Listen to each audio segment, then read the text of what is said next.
I started to drink, I couldn't stop. And yeah, I drank during my pregnancy.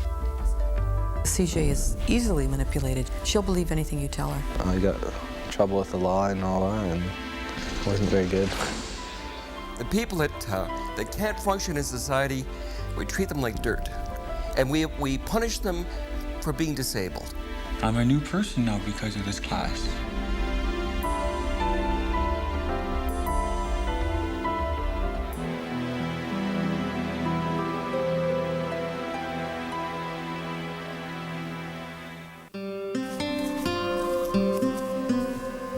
CJ Lutke is 18 years old. To meet her casually, you'd think she's just like any other 18-year-old. But CJ is different. She lives with multiple and severe disabilities that, while not immediately obvious, impact every aspect of her life. CJ is a really interesting kid, I think. She's an example, in my opinion, of, if you will, almost a worst-case scenario for a start in life. CJ was born with fetal alcohol syndrome, FAS. A full-term baby, she came into the world weighing just over 2.5 pounds. She was born with the amniotic fluid full of alcohol, with a mother who was inebriated at delivery, with multiple medical problems. She was on a ventilator for a long time because she couldn't breathe. She had seizures, she had a brain bleed. She had what's called necrotizing enterocolitis, in other words, a form of gangrene in her intestines, which meant most of them had to be removed.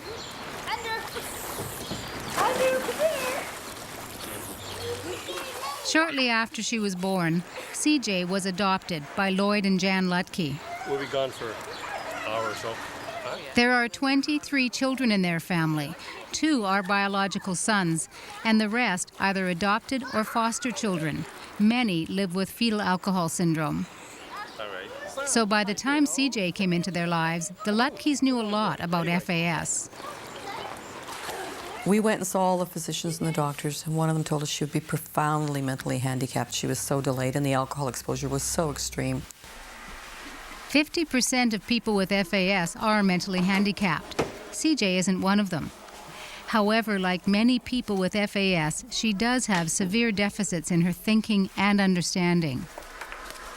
But because she speaks so well and appears bright, people expect a lot of her. Some people are all like, well, you know, it's not a real learning disability. You can get over it. And I don't know. I guess I'm somewhat gullible and I sort of believe them. So I try to get over it. You know, be Superman, leap those buildings. and I can't. I fall on my face. It's frustrating because you think you can do something and then you can't. Those buildings are just too high. We have such trouble understanding brain damage because we can't see it.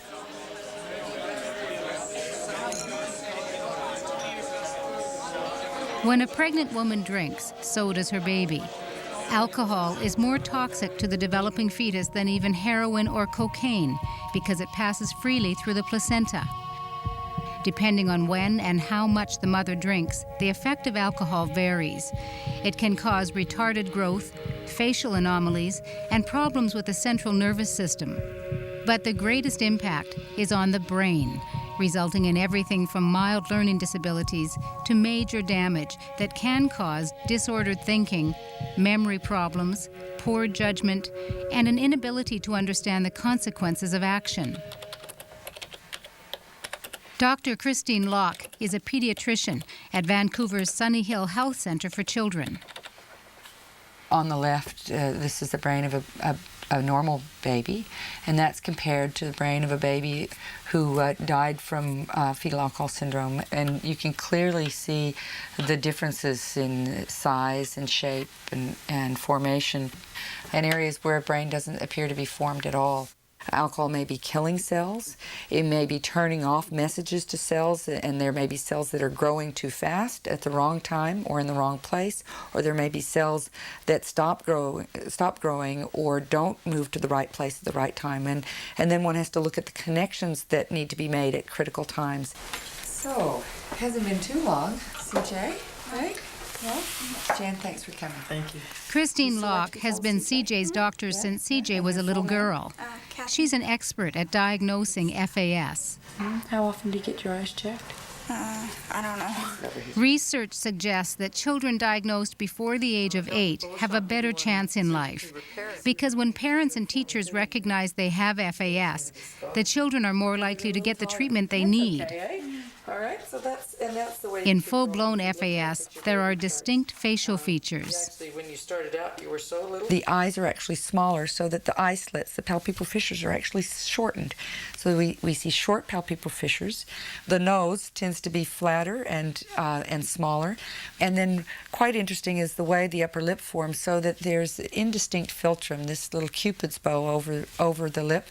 And then the upper lip is thin, so that we say short palpebral fissures, long philtrum, thin upper lip.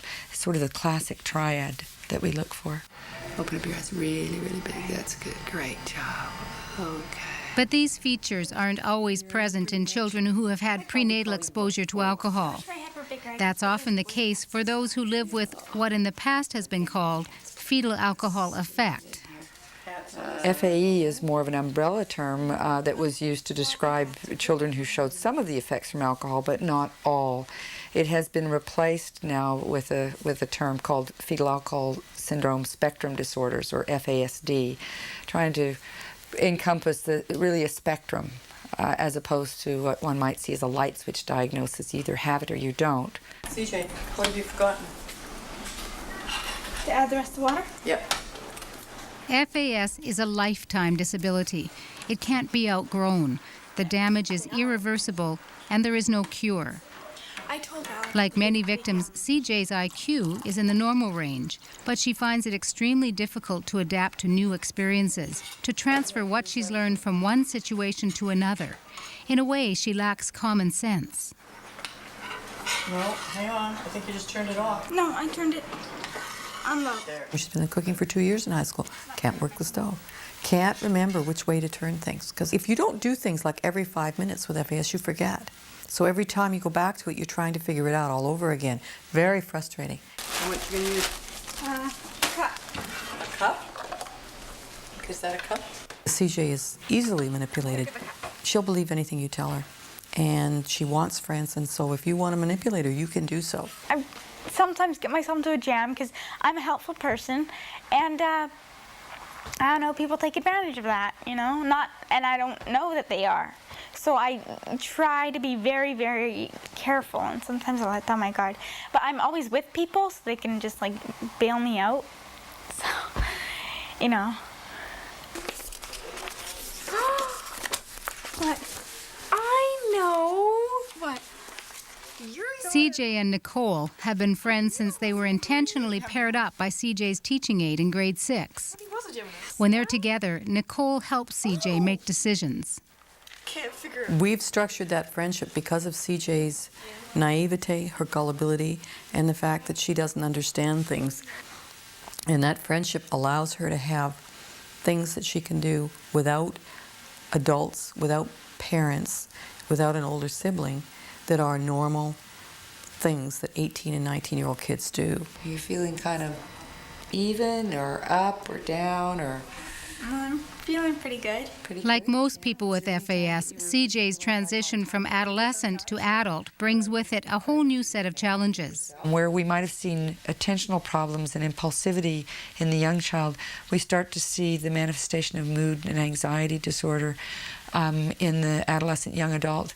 And so I'm really very much looking for any signs of depression, any significant symptoms.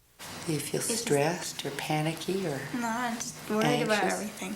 Okay, you just get worried. Okay. CJ has the anxiety. She worries about everything. Sometimes she just gets herself into a complete flap. She just freezes. She's just panicked because she doesn't know what to do. And if she doesn't have somebody there to help her, then who knows what eventually down the road could be the outfall of that. Yeah. Okay, right there, coffee, and right back. Jan has learned that with FAS, consistency and structure are key. CJ has just finished high school. She has no immediate plans to leave home, but she is hoping to find a part-time job. I do not think she could work full-time. I think it would be far too stressful for her. Over the years, Jan Lutke has become a self-taught authority about the effects of prenatal exposure to alcohol. 12 years ago, she helped to form the FASE Support Network of BC, a voluntary organization that provides information, advocacy, and training. I wasn't an advocate by choice. I think I became an advocate when I realized if I didn't do it, nobody else was going to. What we've learned over the years about FAS is that it's very individual. It will not look the same between any two kids. So how old does that make you now? 20. It's estimated that each year 4,000 babies in Canada are born with full-blown FAS, and many more with fetal alcohol-related disorders. Each will cost taxpayers more than $2 million in care and supervision during their lifetime. Yet the disability is still relatively unknown. Being out of school. The strongest thing Janet Christie drinks these days is her morning coffee. But that wasn't always the case. I used alcohol since I was 13 years old, and I was unable to stop once I started, and that included during my pregnancy.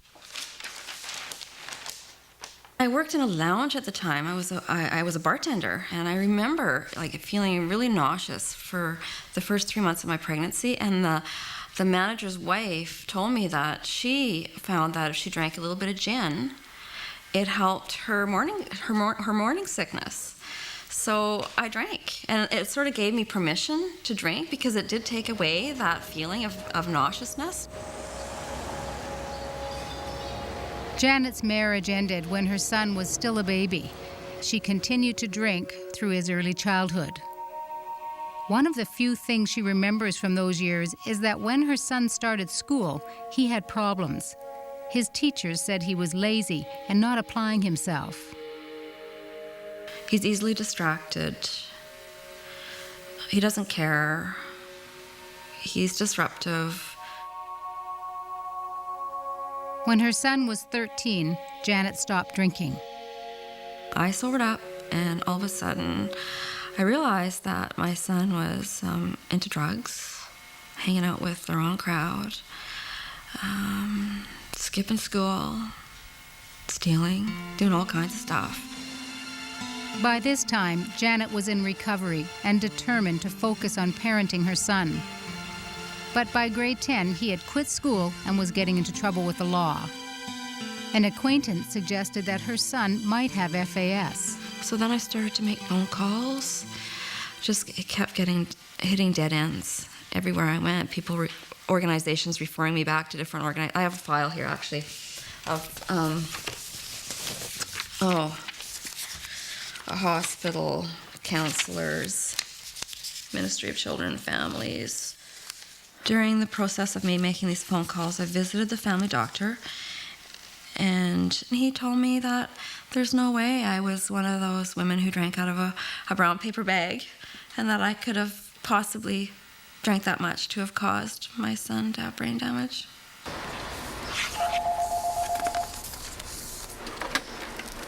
Good afternoon, FAS Support Network. I called, and Jan answered. I don't remember very much about that conversation, but I do remember me saying, I'm a birth mom, and I think my son... I drank during my pregnancy, and I think my son has FAS. And there was this pause on the phone. And I said, have I called the right place? And she said, you sure have.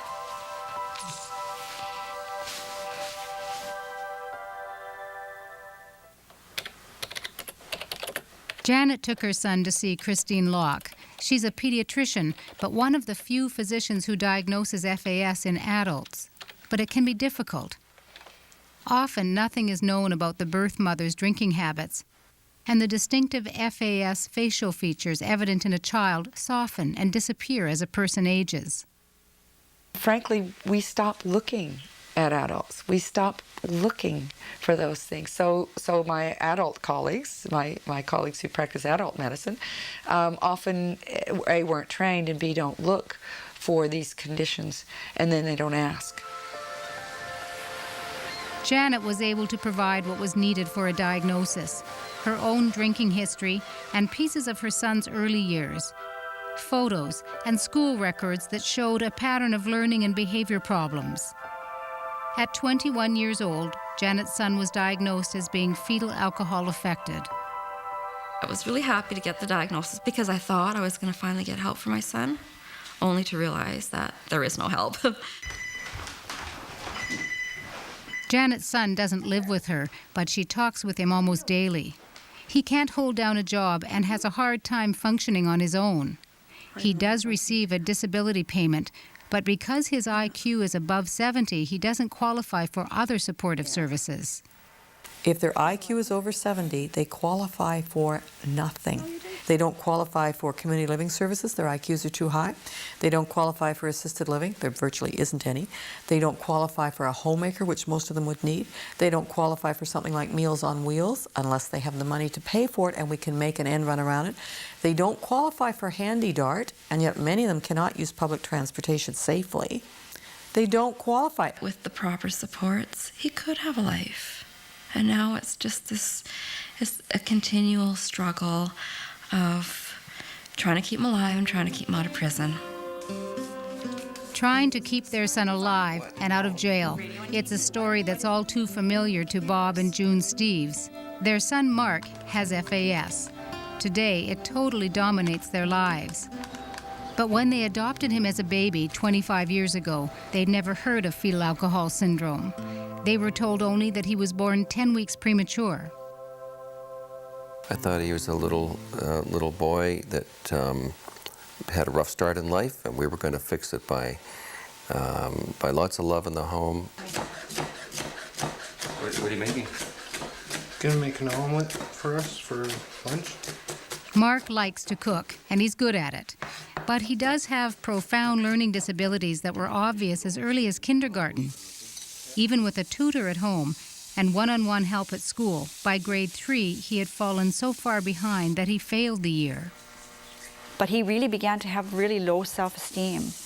And so it was affecting him not only academically, but also how he was feeling about himself. In grade 9, a move to a bigger school spelled trouble for Mark.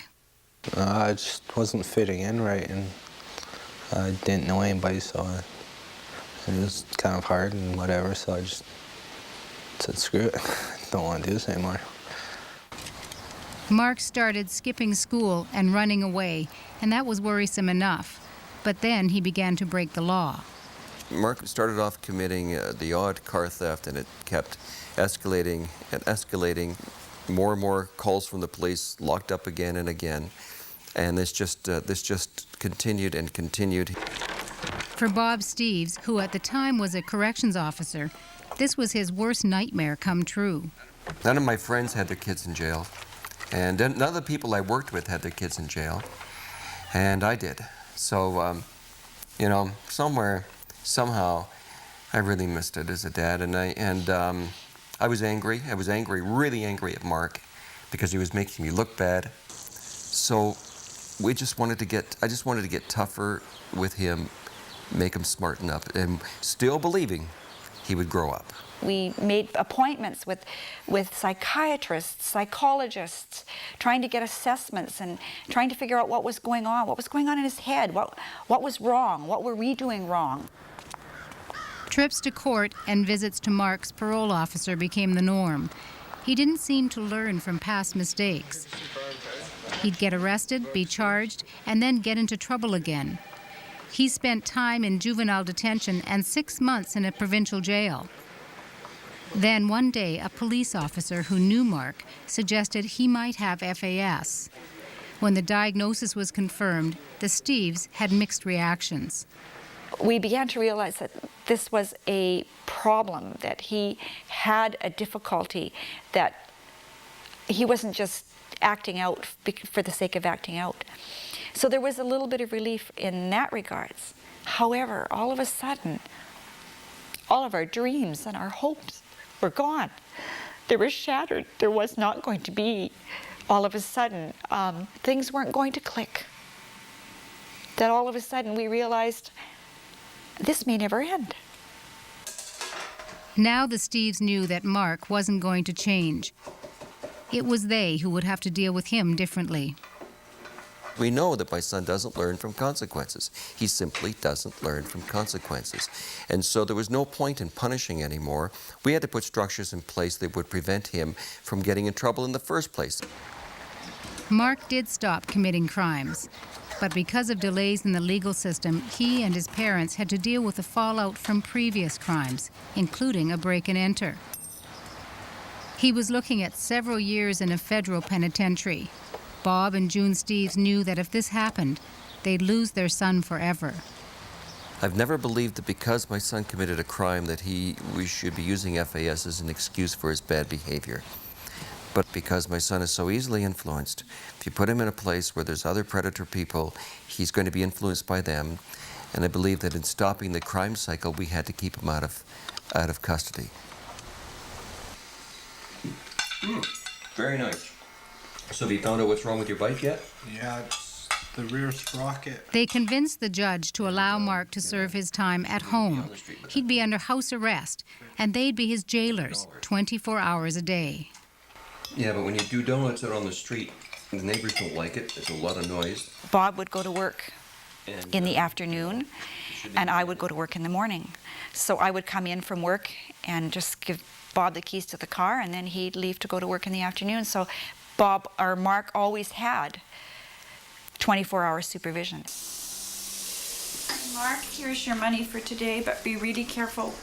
Remember, that's all you get. You don't get anything more today. Yeah. Okay? Yeah. In a sense, they too had been prisoners in their own home, while Mark served his 2-year sentence and another 3 years of probation. And it's not over yet. Even though Mark is no longer committing crime, and you would think that everything would be fine. However, life is never simple with someone who has fetal alcohol syndrome. If Mark leaves to go and walk the dog, he can meet someone and all of a sudden forget that he's supposed to be coming home right away and go somewhere where he shouldn't. We never rest. It's labor-intensive and time-consuming to parent people with FAS. They've not had any kind of respite care. They've not had support services. They've not had supportive intervention, especially in adolescence when it can be crucial. So they're just fried. They are so burned out and so tired. At 25 years old, Mark has the maturity of a 13 or 14-year-old boy. One of the things that helps keep him on track is his relationship with his 4-year-old daughter, Jade. As long as he stays out of trouble, he sees her 3 times a week. He loves to play with his daughter, and in that sense, he's a wonderful dad. But he's not responsible, so he would never remember, for instance, he could never look after her because he would forget to feed her. He's always supervised when he has his daughter, and I think he's starting to understand that that's necessary. I don't know, maybe when she's a teenager, then I can have her on my own or something, because then she'll know what to do, and if I have to go to work, she can wake me up. You ready, Mark? Yeah. Okay, let's go. You're gonna be late if you don't. Recently, Mark got a job doing cleanup and maintenance at a small manufacturing company. For Bob and June, that means letting go of some control and slowly giving Mark a bit more independence. I think the big thing for us is to realize that he doesn't go out and do the wrong thing on purpose. And so when we can see that, then there's, I guess, a lot of forgiveness and understanding that we wouldn't have had before. Bob Steves is now retired from corrections. Since his son's diagnosis, he's learned a lot about FAS, things he wishes he'd known years ago. You know, I would be in the jail, and I would meet Marks. I would meet other guys just like my son. And these are people that I made fun of. I used to ridicule them. I used to tell them that they were my job security, that I'm glad they're there because as long as we have idiots like you in there, I'm always going to have a job. And I didn't want people doing that to my son. I don't want people doing that to my son. And I wish I could go back and undo all of that. I wish I could go back and say, I'm sorry. I can't do that.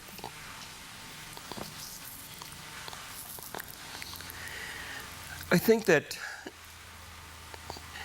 you know, we talk about correcting people and I think as a corrections officer, when I was dealing with people with disabilities, I was a lot more of a problem to them than I ever was a help. I was part of the problem. The people that can't function in society, we treat them like dirt. We put them in jail because corrections is the only social service that can't say no. And so we put them in there, and we punish them for being disabled.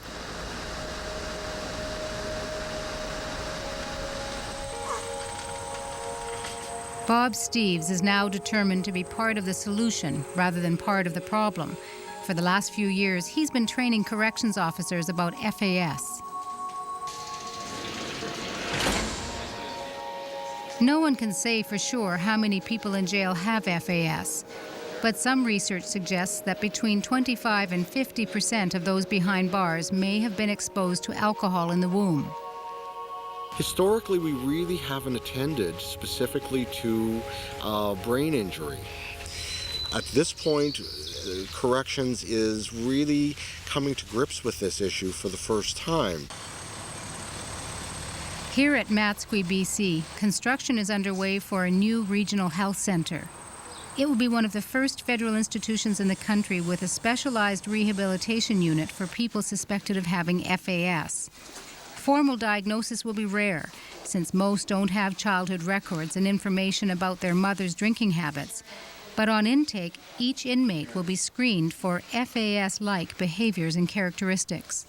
What we want to add to the mix is a better understanding of which individuals suffer from some form of learning disability or brain injury, so that we can ensure that the sort of treatment and programming we do is appropriate to their learning ability. At this point, that treatment and programming is not yet in place, and inmates with FAS are still mixed in with the general population. But Corrections Canada does have a vision for the future. We are learning as we go, and we have to be very clear that we're not going to cure anything. We're not going to fix the problem. We're not going to take someone who's FAS today and say, you're no longer FAS. I think what we can do is we can optimize their ability to learn, their ability to self-control. A pilot project at this halfway house is trying to do just that.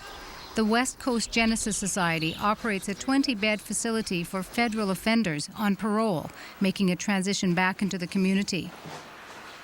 6 of those beds have been set aside specifically for offenders with FAS. Excellent, come on in.